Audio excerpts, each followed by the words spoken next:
ಯಾರೋ ನೀನ್ಯಾರೋ, ಯಾರೋ ನಾನ್ಯಾರೋ, ನಾವೀಗ ಸೇರಿರಲು ಪ್ರೇಮದ ಸೆಳೆತವೇ ಕಾರಣವು.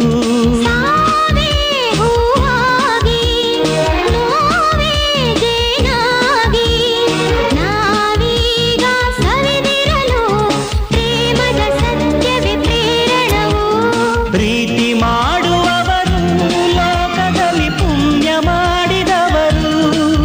ಪ್ರೇಮ ಬಲು ಸುಖಮಯವೀ ಪ್ರೇಮ.